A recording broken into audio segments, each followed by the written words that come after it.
What is up? Welcome to week 8 of the DFS Academy.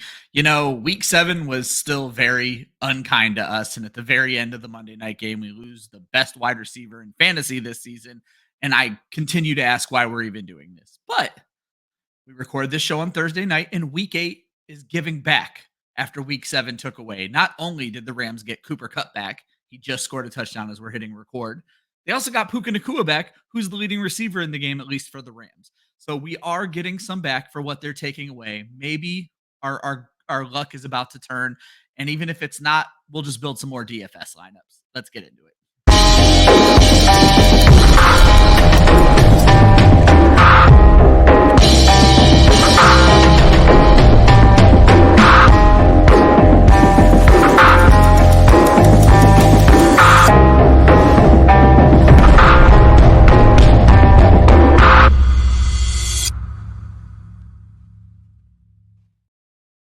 What is up? Welcome to the week 8 version of the DFS Academy. Happy Friday. Hope you're ready for the weekend. I am your host, Ryan Weisse. With me, as always, Austin Amandolia. Austin, how are you doing on a Thursday night where we really don't want to be here because there's good football on? I'm doing all right. I'm so glad week 7 is over. That was an awful week. We'll get into it more, but it was not kind to me. It wasn't kind to you, but it also wasn't kind. And this is my note for later on is it's also not kind for building a lineup on Thursday when you have no idea what's going on. So I will start this episode by telling you something Austin ends every episode with is we do our best on Thursday nights. It's the best time for us to record, but make sure you are reading this man's article on Saturday because there's new information and you won't see so many zeros in the lineups. Now, I want to throw out there, one of us is very smart and changes their lineup before Sunday. The other one of us is kind of a moron, and we're going to get into that again at the end of the show. But if you've never tuned into DFS Academy, we are going to break down Austin's favorite plays in cash, both of our favorite plays in tournaments, and we start the whole show by calling answers to the test. We take a look at the last week's Milli Maker lineup. Basically, we like to see what won someone $1 million, and did we predict any of these players? Last week, the winning score was 185.36. That is quite a bit down from what we had been seeing lately. We've been seeing scores well over 200 lately, and the high is 240. So that is 55 points down. So it was a good week to win someone $1 million on a low score. And when you hear this lineup, you're going to understand that. Sam Darnold, which I believe is the second time he has won someone $1 million this season. Kareem Hunt, Jahmyr Gibbs, perfect sense. Justin Jefferson, it's a Sam Darnold stack. Stack makes perfect sense, and it's bringbacks and everything. ARSB, Austin, you called him out. What a great job. And then shit gets weird. Elijah Moore, McCole Hardman, David Njoku, that's a swing and a home run. We probably should have featured him in the show. And the Bengals defense. Austin, on top of all of the weirdness, you started 2 Browns against the Bengals defense. This is somebody who just had to have multi-entered, and this is why a random person is probably never going to win. Yeah, exactly. I don't have any takeaways from this lineup. Personally, last week was just such a weird anomaly of a week. The fact that the Milli Maker winning lineup only scored 185 points is bonkers. On most weeks, that wouldn't even win you a hundo contest on DraftKings. So it was just super weird. The best plays just really failed in some catastrophic ways, like Jaden Daniels getting hurt early in the game really killed a ton of lineups. It was just one of those weeks where weird stuff happened. And this is why, to your point, people who play a lot of entries in the Milli Maker, they can succeed in different ways because sometimes they just get weird enough. I would probably never recommend building this lineup. Like I would never consider Elijah Moore. It starts with the base of a good lineup. There's a story being told here. You think Minnesota Detroit's going to be a great game. So you stack Darnold and Jefferson, you get Gibbs and ARSB. That everything makes perfect sense there. And I guess you just fill in what you can fill in after that. But these are some just weird fill-ins, man. So yeah, like Elijah Moore is where I draw the line. And Mecole Hardman, like both of those two, I'm like, I don't care how much of a dart throw it is. I wouldn't have ever done it. It's not worth it. Yeah. So I will say too, one thing I'm curious about if it impacted the way people built lineups. The Milli Maker was only $10 entry fee last week. Yeah, I saw that. It's back up to $20 this week. So I was hoping it was going to stay that way the whole year. I was hoping I was going to protect my budget a little bit. So it did make me wonder, like, did that give people a little bit of encouragement to do more entries? I don't know, maybe, but I stuck with my one. I was still disciplined because I know I'm not going to win anything. there you go. But yeah, a weird lineup on it this week. One other thing, I like to own up when I make really bad mistakes, Austin. And in the middle of our show last week, or maybe towards the end of the show, I asked you, if you hate a slate the way I hate this slate, do you back off a little bit? And you said, no, I disperse my funds a little differently. And I took that to heart. I listened to everything you say. But then when I sat down on Saturday and Sunday to start building my lineups, I started off by like marking the quarterbacks I like. And then I just built lineups around them. And then I looked back at some of the people I built lineups around, the quarterbacks I liked. And I had 2 Sam Darnold lineups. I had 2 Anthony Richardson lineups. I don't even like Anthony Richardson.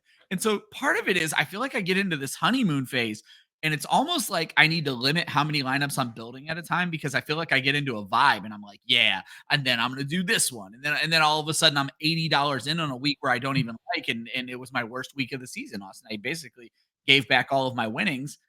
And it's hilarious to think back at that now, because I told you on Thursday I hated the slate. I should have limited my exposure. Yeah, I will say, I guess maybe I should have been more specific. When I hate the slate, I don't necessarily reduce my amount of money because I just kind of stick to Oh, a bunch you that know, I you like. were very specific. You were right. I'm an idiot. I just did not take your advice. Instead of building 5 lineups I loved and dispersing them better, you even mentioned you basically built 3 lineups you love and you disperse it better. I ended up with like 22 lineups, Austin. I'm like, I like this quarterback matchup and I like this bring back. And I did. It had been working for me earlier in the season, but I got overconfident, plain and simple. Yeah, it happens. Some you live and you learn. You figure out what works for you, and you change your process Yeah. to have more success moving forward. I'm not losing my house. I lost probably. I told you I like to gamble 50 to 60. I went up to 80 on FanDuel and I only cashed out 40. So I lost about $40, which is about what I won the week before. So just not my favorite week, but let's get into your cash plays, Austin. This is Austin's specialty. These are for the cash heads up tournaments. These are the safer plays that you're going to be looking for this week. We start with a category we call top of the class. These are the 8,000. These are the higher players. Sometimes you might call them chalk, but sometimes people don't want to spend up for them, so they're really not chalk. Austin, you got a running back for us this week. Yeah, so we're having to cheat a little bit because there's not a player that is priced 8K or above on DraftKings that I feel super great about this week. So I found a player who's priced over 8K over on FanDuel, which I will take this quick moment to point out that Dallas and San Francisco play Sunday night, and so they are part of the main slate on FanDuel.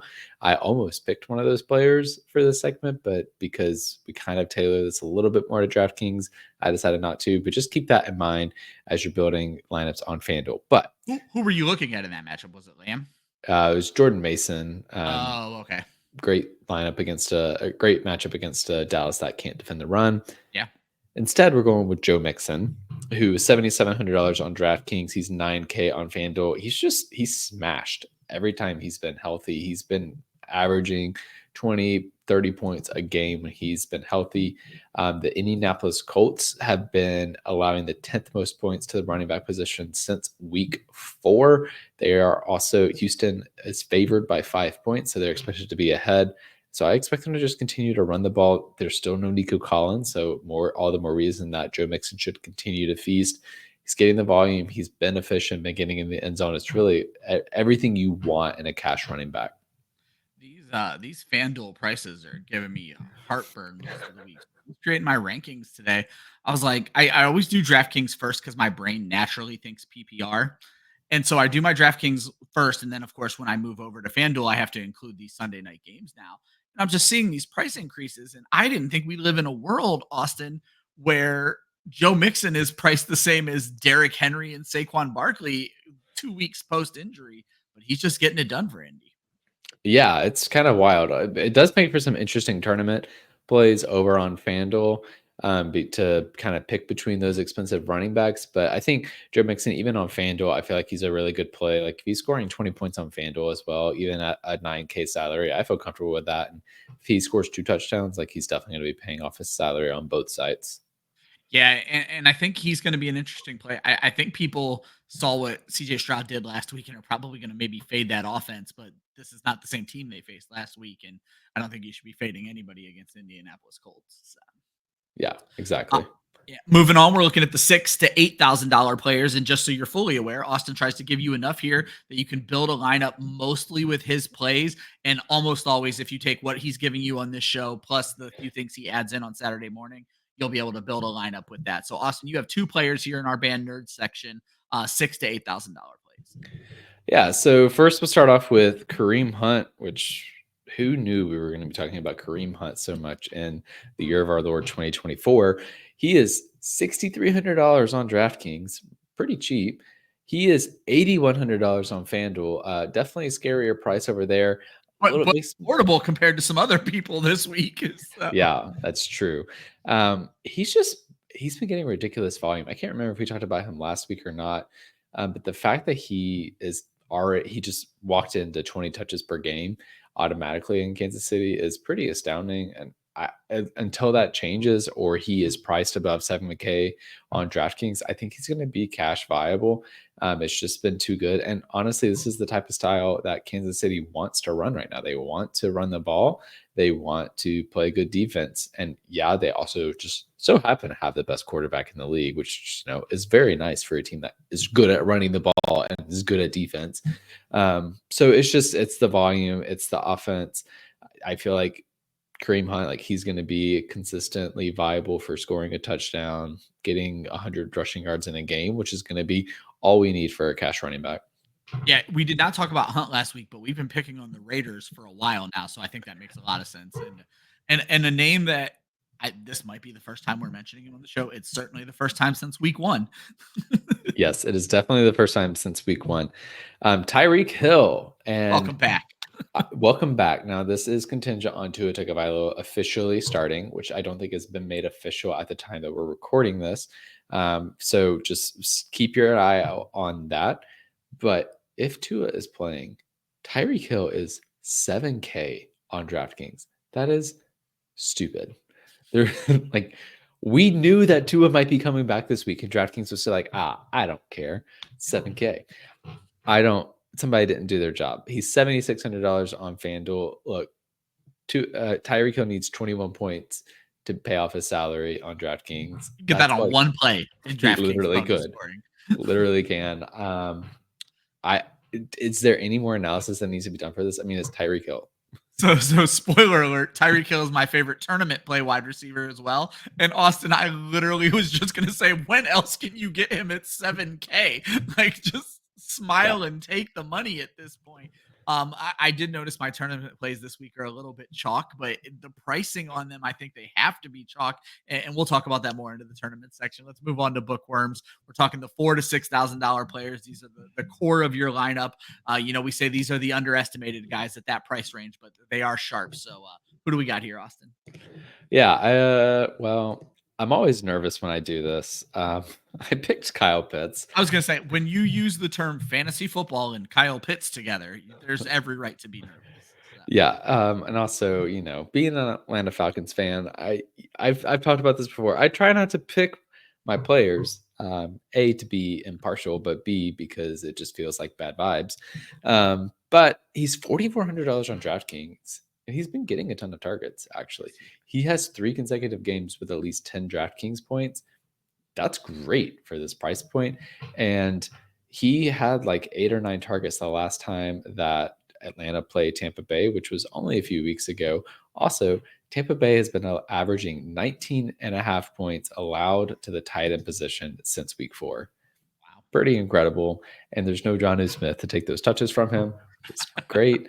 I do worry a little bit about this game getting out of hand in terms of like Tampa Bay. Obviously, they're banged up on the receiver side.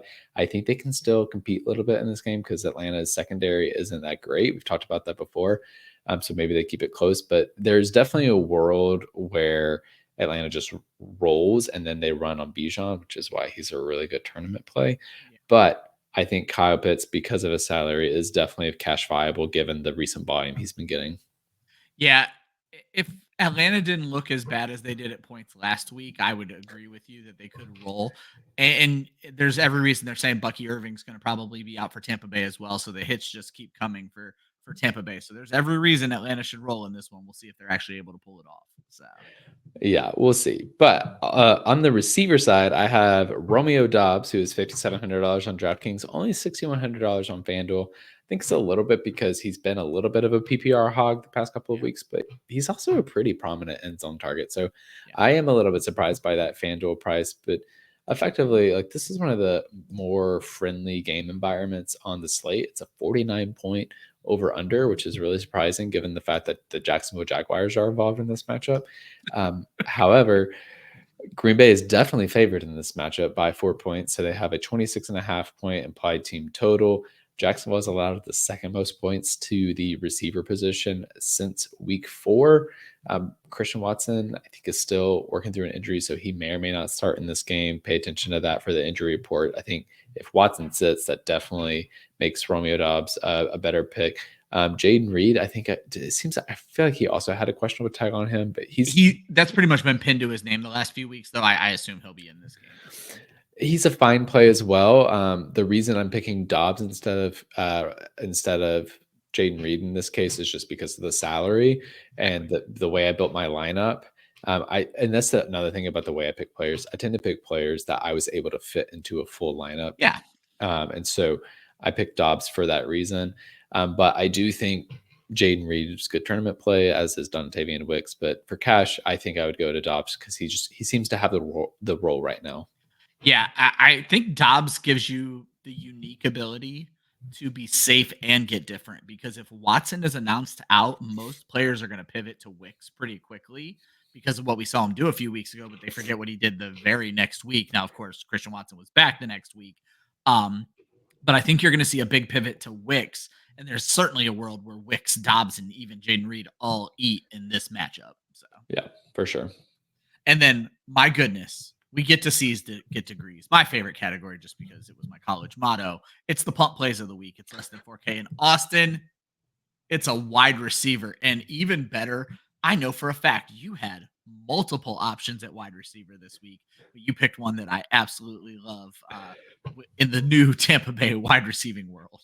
Yeah. So as mentioned earlier, Mike Evans out probably for multiple weeks. I don't think he's been put on IR yet, has he, Ryan? No, but they have not all but said he is missing this week and next. Week 10 bye, he'll be back in week 11. I believe that's been fully confirmed. They're not going to go IR because they don't want him to miss 4 games. He is going to miss 2 games. So got it. And so Chris Godwin, he is already on to the IR. Chris Godwin is done. And so yeah, so there's 2 receivers no longer going to be in it. And Jalen McMillan, like, when Mike Evans went out, he stepped right up in terms of targets. He had like 8 targets in this Monday night game. He's $3,700 on DraftKings. A guy that just got 8 targets. So we hate to see Monday night injuries. This is the upside of they can't price it fast enough for Tuesday. Because they've already set the prices because they released the prices on Monday. Oh, I didn't even realize that. I thought they released it on Tuesday. That's incredible. Yeah. So that's why we often get these discounts.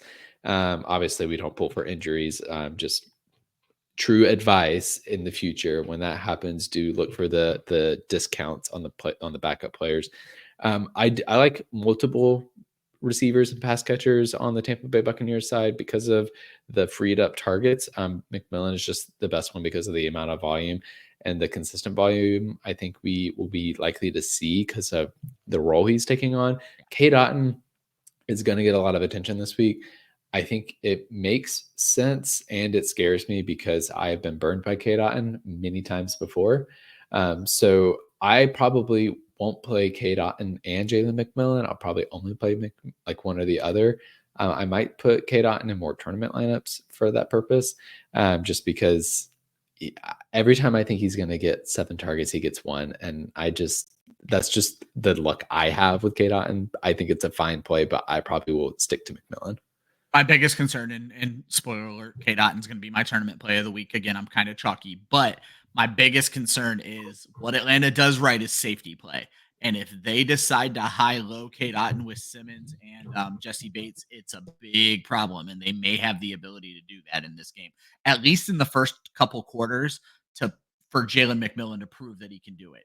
But there was something I wanted to throw at you. You brought up McMillan, but I brought up there's multiple plays. The other two names that come to mind, you touched on one, Sterling Shepard. I think there's a world where Jalen McMillan is the new Mike Evans, and man, do I mean that very loosely. Jalen McMillan is the new Mike Evans, but Sterling Shepard could be the new Chris Godwin. And then the other is Cedric Tillman. Are any of these cash viable with their low prices? You are muted. So I think Sterling Shepard, yes. I thought about him. He made me a little bit nervous because what I was expecting was to see, what I was looking for was who started getting the targets once Mike Evans went out. It was hard to tell because it was hard to tell for Chris Godwin because he went out with like a minute left in the game. So there's no way to know. I do think Sterling Shepard is also potentially cash viable. McMillan is just he's cheaper. And so that helps. Yeah, $100 cheaper. Yeah. On the Cedric Tillman side, I think I kind of want to see it personally. I think he's a fine tournament punt play, but in cash, I probably won't go there yet. Just because what I'm curious to find out is Cleveland's offense just broken? Yeah, we're gonna find out this week, 100%. And like they're having a new play caller this week. There's a lot in flux. Like, what is Jameis gonna look like now? Like the last time we saw him, he looked fine. We thought he was going to be able to pop with Marquez Callaway. He didn't at the time. So it's kind of like there's still a lot of unknown there. And they're playing the Ravens. So the Ravens may want to beat up on the Browns. Shocker. So I wouldn't go to Tillman in cash, but I think to me, it makes sense in tournament settings. And it will. And towards the end of the show. But I don't mean to set these spoilers up, but that's exactly why I wanted to ask that question is, we talk about the safeness, and I feel like their eyes get big when you have these injuries, and they're going to be like, Tillman's so cheap, I have to fit him in. And if you're trying to win $1 million or you're trying to take down, the top of a 100-person tournament, that makes a little bit more sense. But if you're just trying to finish above the cut line, maybe you don't need to risk that much at that point. So, yeah, I think that's totally fair. Yeah, and Austin's pointing out, folks, sorry about the audio issues. It's been doing it for like 3 shows. I don't know what's going on with my mic. I'll figure it out. I do apologize if it's interrupting the show at all, guys, but I promise you, I can hear me and I sound great.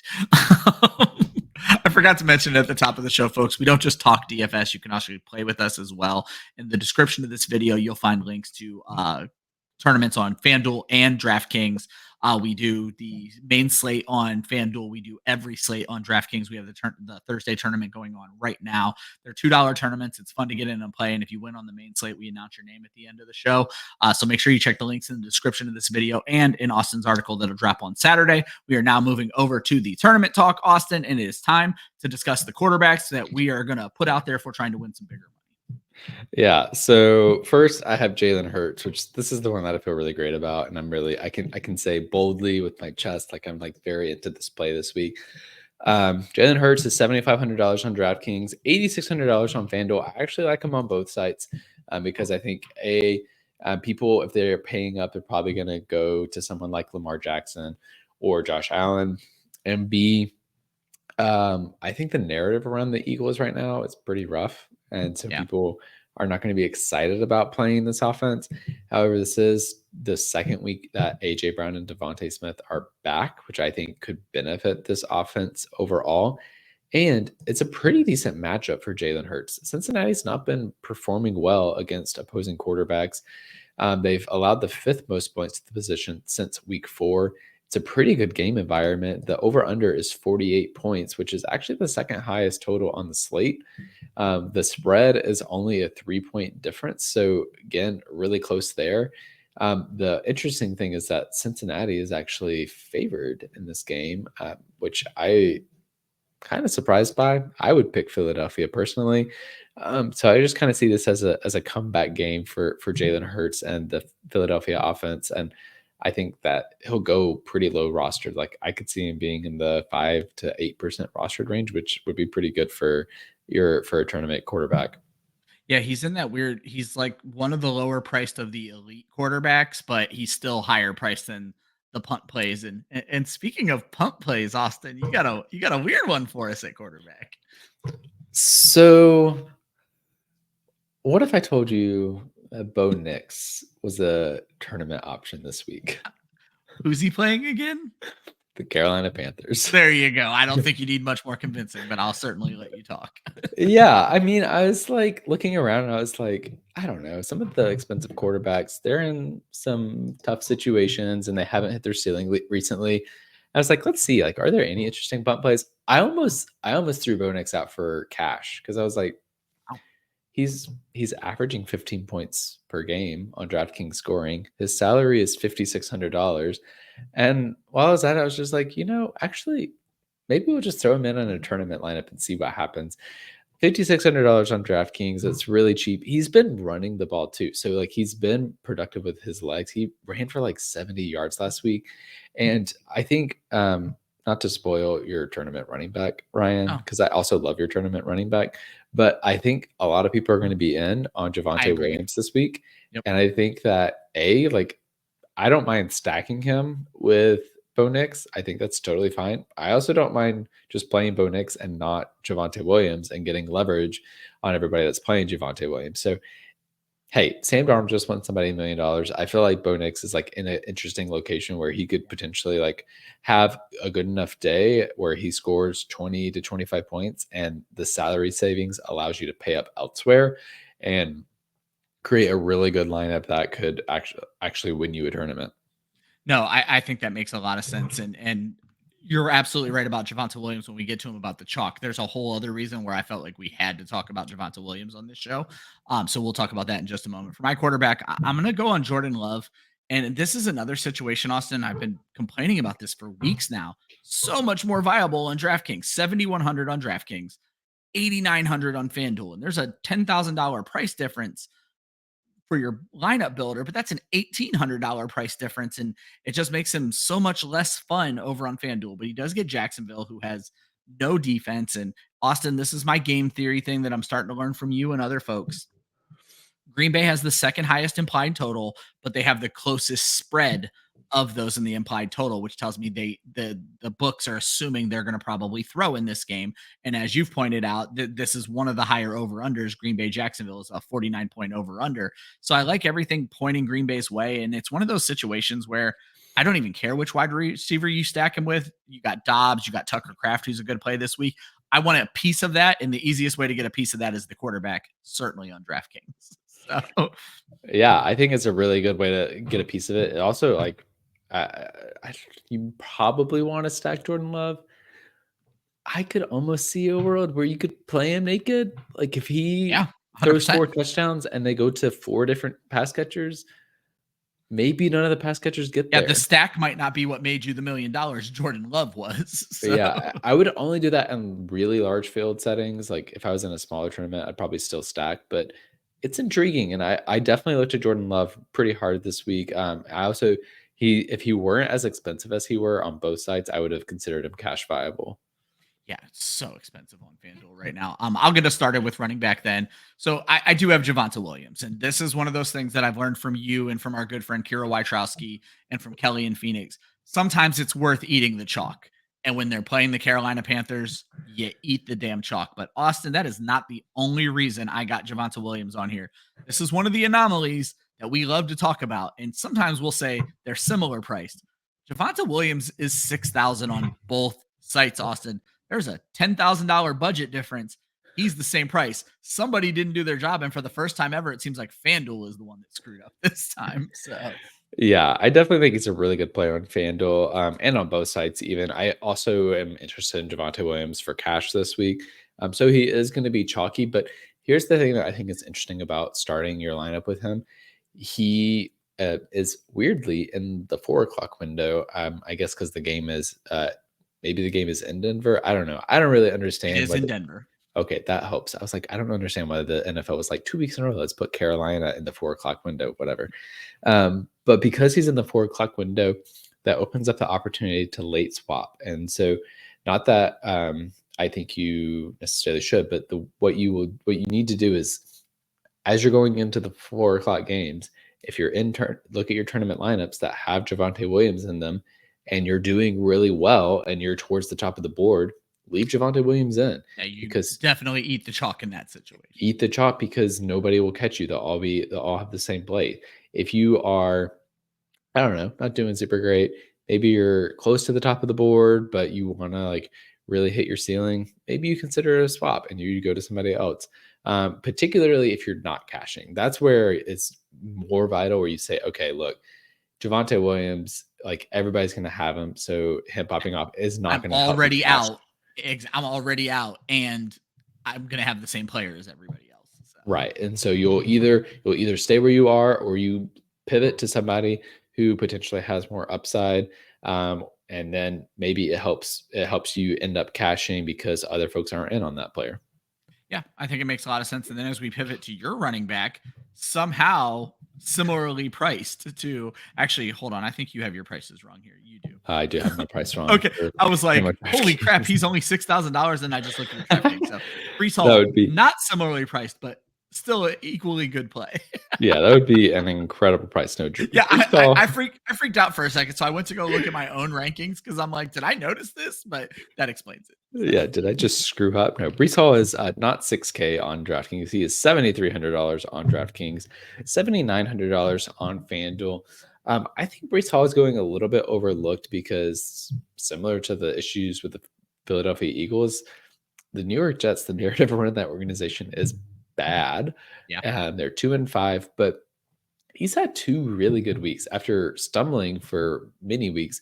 He started to get rolling again. He got really involved in the pass game, had some huge receptions last week. Not necessarily expecting that this week, but he's getting the volume, and he has 2 consecutive weeks with 20 or more points. And New England's defense has just been awful. They have allowed the 3rd most points to the running back position since week 4. They are the Jets, who they've not been a good offense, are 7-point favorites in this matchup. That screams running back positive script. And New York, the Jets have a 24-point implied total. Breece Hall could score 2 touchdowns. It seems like he could go overlooked, and it's a really potential smash spot for him this week. Yeah, I think that makes perfect sense. As we move on to the wide receivers, I like to remind you guys at this point in the show, Austin gives you 4 plays here. Austin gives you enough that you can build a lineup with his advice, which is my advice is to use his advice. My stuff here is more anecdotal, and sometimes it's just throwing out kind of the more obvious picks, and we talk about whether I'm wrong or not. But again, you're about to get 4 wide receivers from Austin so that you could build a lineup just using his advice if you chose to do so. Austin, go right ahead. Yeah, so first off, I mentioned that I am interested in having Jalen Hurts as my tournament quarterback. So I'm going to stack him with AJ Brown. Not necessarily anything about the matchup. Like the Bengals, they've been not great as a defense, but they also haven't like just given up a ton of points. Like they're outside of the top 10 in terms of most points allowed to the receiver position.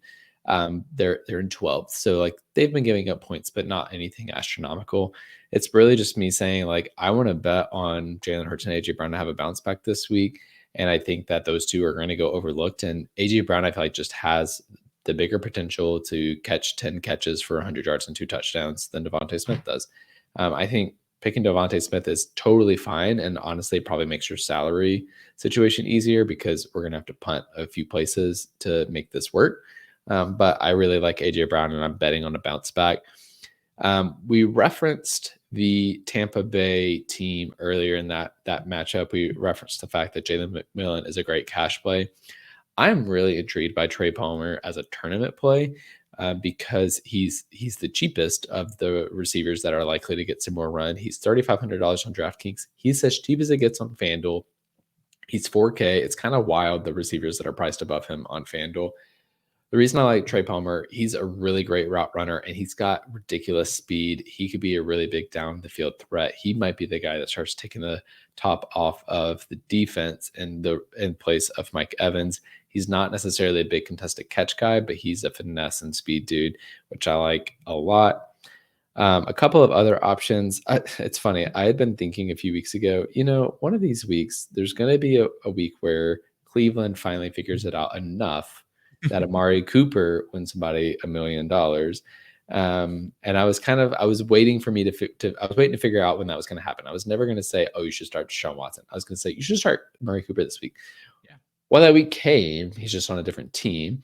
So I'm starting Amari Cooper this week. Some of this was just about the amount of salary I had left over, but some of it's about the matchup against the Seattle Seahawks, who have allowed the ninth most points to receivers since week 4. This is actually a pretty tight spread. It's a 3-point spread, which is a little bit surprising.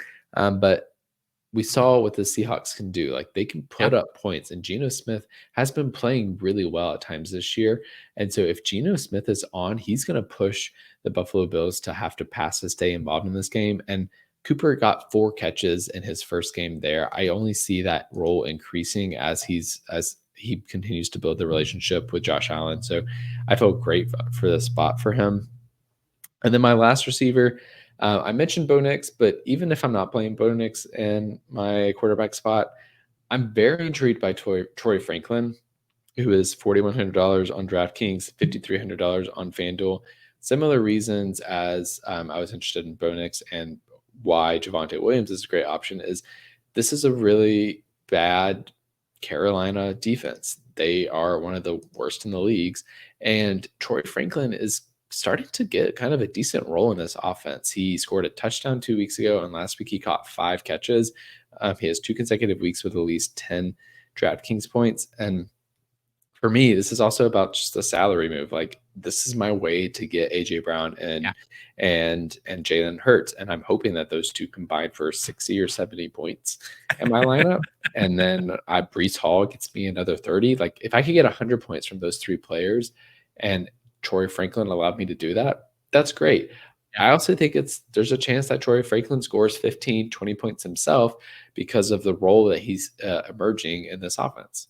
Yeah, he's starting to find the end zone a lot more. Going back to your Amari Cooper point, 4 catches, as you pointed out last week, scored a touchdown, only 12 total snaps, if I remember the stat correctly. So he was not involved. He was just involved. And so if they start getting him out on the field more, it's going to be a much better day for Amari Cooper. And as you pointed out, Seattle could turn this into a little bit of a gunshot or a gun duel. So yeah, that's a wild stat. I didn't even realize it was only 12 snaps. Yeah. I also might have heard, not to throw shade at some of my fellow fantasy analysts, but everybody likes to use, and we were guilty of this on Monday, but we owned up to it. Amari Cooper opened things up for Keon Coleman. I heard they actually did not appear on the field at the same time at any point. So everyone's favorite anecdote, but nobody actually dug into it. Amari Cooper may not have opened anything up for Keon Coleman. Psychologically. Yeah, of course. My pick is Tyreek Hill, as we've alluded to. And it was more about, when am I ever going to get Tyreek Hill at $7K on DraftKings, $7,600 on FanDuel? It just feels like he's a smash play. I agree with Austin. If it's not Tua, it's not Tyreek. It just simply can't be. But I also like Tyreek is going to have this like weird chip on his shoulder. There's all these tweets right now about how he's reacting to DeAndre Hopkins going and playing in Kansas City. Tyreek has something to prove. He's Tyreek Hill. He shouldn't. He has something to prove right now. If Tua is back, I will not be surprised if we see an 80-yard bomb to Tyreek Hill in the first play of the game. They need to prove that they can get this done, plain and simple. I don't think there's much more that needs to be said about why you should play Tyreek Hill at $7K in DraftKings. So Austin, we'll move on to the tight ends. You've already talked about yours. Technically, you've already talked about mine, but I'll give you a few more seconds to talk Kyle Pitts. Yeah, I mean, some of this is the correlation with Trey Palmer of me trying to get access to that game, because don't forget, this game did pop off a few weeks ago. It was a 36-30, I believe, was the final. It was a very high scoring game. So part of it's getting access to that, but also I just think Kyle Pitts is a good play. And even though I like him in cash, I don't think other people are going to like him in cash. And I think that makes him a good tournament play as well. Yeah. And then mine's going to be K. Dotton. And it's mainly because, again, this is DraftKings versus FanDuel, something I've just been complaining about so much. On DraftKings, he is so incredibly lower priced than the elite tight ends. K. Dotton is $3,500. David Njoku is my second guy on both sites. He's $5,100 on DraftKings, $5,000 for Evan Ingram, $6,100 for Brock Bowers. If you want to throw Travis Kelce in a lineup, it's going to cost you $6,000. So K. Dotton feels like a value. Then you pop over to FanDuel, he's $5,200. Then Njoku's only $300 more. There's an argument to be made there. And if you like my quarterback, I think the only viable bring back, Austin, in that Jacksonville game is probably Evan Ingram. I don't really like Brian Thomas Jr. this week. I'm certainly not going to lean on any of their running backs because I think they're going to be behind the whole game. Evan Ingram might be the only viable bring back. He might be worth that extra $1,000 over on FanDuel. So again, I get what you're saying where Otten runs a little bit of risk, and that risk is amplified over on FanDuel. So. Yeah, I definitely see that. But also like I could see Otten scoring a touchdown like on FanDuel, like that'll work 100%. out. But I definitely think like his value is actually in the PPR side of things. So having him over on DraftKings at 3,500, I think he's going to be played a lot in cash. I'll be interested to see how much he's played in tournaments, but I definitely think it's a totally acceptable play. And I think, Atlanta's not great again, their secondary is not super great. They allow a decent amount of points. Now they have been a little bit tougher against tight ends, but okay, they've averaged 12.5 points allowed at the position since week 4. Kate Otton's the only tight end getting targets, right? So if he gets 12.5 points at 3.5K, that's totally fine. Well, and it kind of goes back to what you were saying. I'm building my Milli maker lineup in my head right now. And so I want to lean on Jordan Love, which I'm going to use for my lineup on this show. And if I go Jordan Love, I'm likely, even though I'm not going to do it for this show, I'm likely to pivot to Ingram for that bring back to tell the story. But you really are starting to sell me on this Jalen Hurts AJB. And if I go with that lineup, it almost has to be Kate Otten because I got to be able to afford other players. Otherwise, those are my only 2 players in the lineup. So yeah, that's fair. And for the second week in a row, Austin, I'll get us started here. I'm paying up for defense because I'm picking on the Carolina Panthers. Denver Broncos, I believe, are the second or third highest on DraftKings. They are, interestingly enough, Austin, they are the second highest on FanDuel at 5K because I've been playing on FanDuel for a while, and Baltimore against Cleveland is the first defense I've seen above 5K. They're at 5,200. I don't remember seeing that in the 4 or 5 years I've been seriously playing DFS. Yeah, I don't think I've ever seen that either. That's pretty wild for a defense to be over 5K. But I'm going to pick on Carolina. You don't really need much else. If you need to know why I like Denver, I believe they were the defense 1 or defense 2 last week against New Orleans. New Orleans is somehow better than the Carolina Panthers. So it's going to be another rough week, and it's in Denver. I don't know. I don't believe Bryce Young has ever played in Denver. First-time quarterbacks in Mile High struggle. It's a known thing. It's one of Joe Zolo's favorite things to point out. Bryce Young struggles in general. It's going to be a really ugly game, especially if Patrick Surtain is able to play. Oh, I forgot that Bryce Young is starting this week. Yeah, that's pretty good play. Well, for me, I'm going with the Chicago Bears, who are $2,700 on DraftKings, $4,400 on FanDuel. Some of this is because that AJB Jalen Hurts stack is pretty tough to make happen, especially trying to squeeze Breece Hall in there too.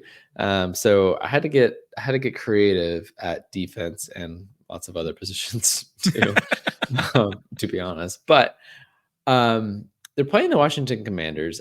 Part of the reason I think this is interesting is also just from a game theory perspective. I don't think people are going to want to play this because people are buying into the Washington offense, especially led by Jaden Daniels.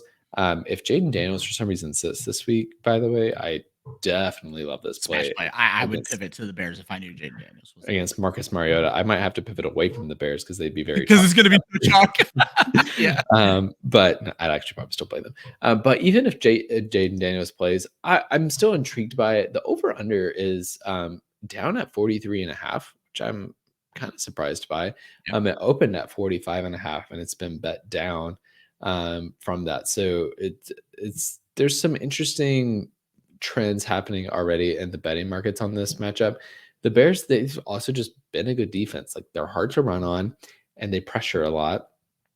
Jaden Daniels, he's been playing really well and he hasn't played a bunch of really tough defenses. He's been smashing against bad defenses, which is good.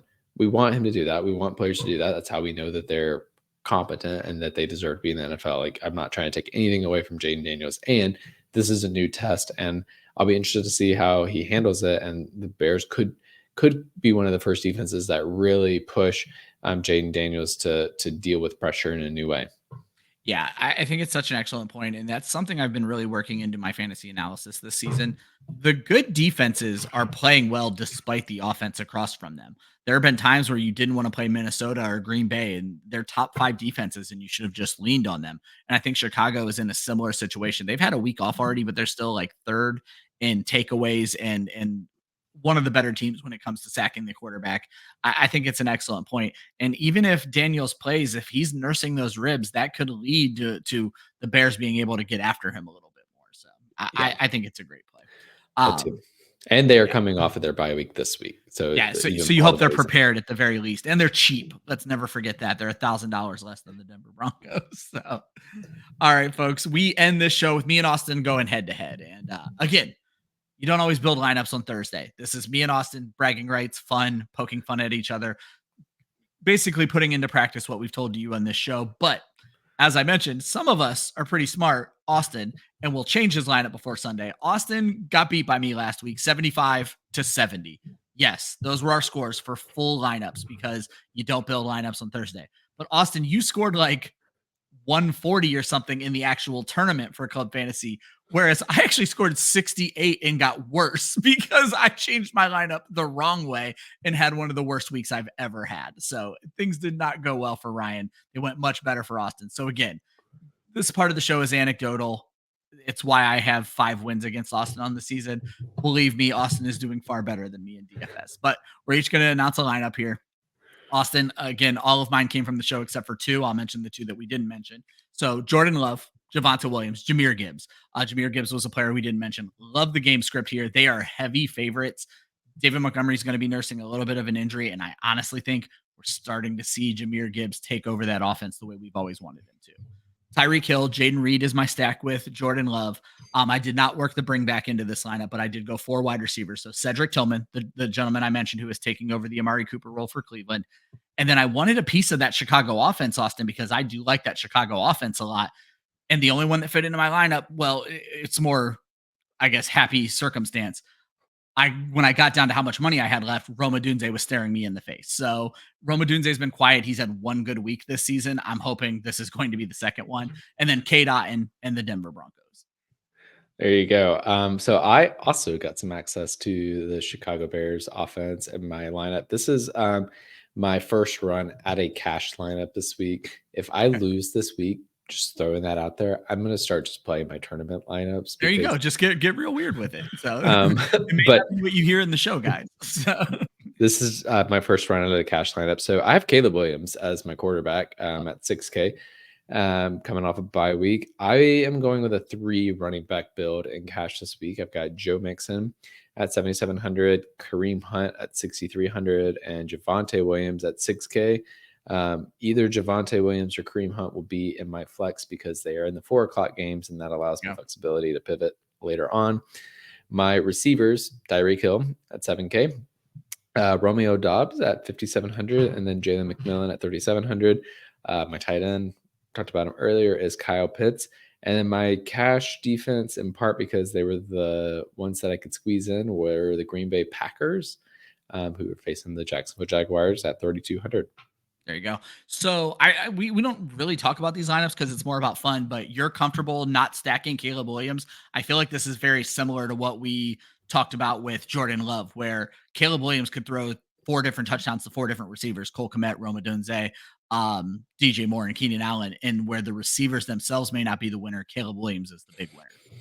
Yeah, mostly because it's in cash. I would do that. But if it were a tournament, I'd be probably looking to stack him a little bit more. But I'd probably only stack him with DJ Moore, probably. Like, I don't feel good about Keenan Allen yet. Actually, I might stack him with Cole Kmet too, because that's been working.